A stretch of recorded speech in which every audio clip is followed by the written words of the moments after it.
അത് നമ്മൾ ചെറുപ്പം മുതലേ നമ്മുടെ അമ്മയുടെ ഉദരത്തിലായിരിക്കുന്ന സമയത്ത് തൊട്ട് നമുക്ക് കുറേ ഇൻപുട്സ് കിട്ടും. അത് ചിലപ്പോൾ അമ്മയിൽ നിന്ന് കിട്ടുന്ന ഇമോഷൻസ് ആകാം. അപ്പോൾ നമ്മുടെ മനസ്സ് ഏറ്റവും കൂടുതൽ എടുക്കുന്ന സംഭവം എന്ന് പറയുന്നത് ഇമോഷൻസ് ആണ്. അപ്പോൾ തോട്ട്സ് ഉണ്ടാവും, നമ്മുടെ സിറ്റുവേഷൻസ് ഉണ്ടാവും, ആ എൻവയോൺമെൻറ്റിൽ നിന്ന് കിട്ടുന്ന ഇമോഷൻസ് ഉണ്ടാവും. ഇമോഷൻസ് ആയിരിക്കും നമ്മുടെ മനസ്സിലേക്ക് ലോഡ്ജായി കിടക്കുന്നത്. അത് ഏത് ഇമോഷൻ ആണെന്ന് നമുക്ക് ഒരിക്കലും അറിയാൻ പറ്റില്ല. ഏറ്റവും കൂടുതൽ ലോഡ്ജായി കിടക്കുന്ന ഇമോഷൻ ഏതാണെന്ന് നമുക്ക് ഒരിക്കലും അറിയാം. ചെറുപ്പമല്ലേ, 7 വയസ്സ് വരെ ഒരു ബ്രെയിൻ ഡെവലപ്മെൻറ്റ് ഉണ്ടാവില്ല.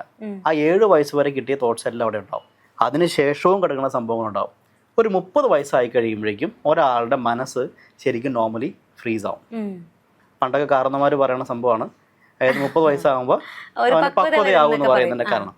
അപ്പം അത് കഴിയുമ്പോഴേക്കും അവൻ്റെ പിന്നെ 30-ന് 3 മുറിയോ അങ്ങനെ എന്തൊക്കെ പണ്ടത്തെ ഒരു സംസ്കാരമുണ്ട്, ഒരു സംസാരമുണ്ട്.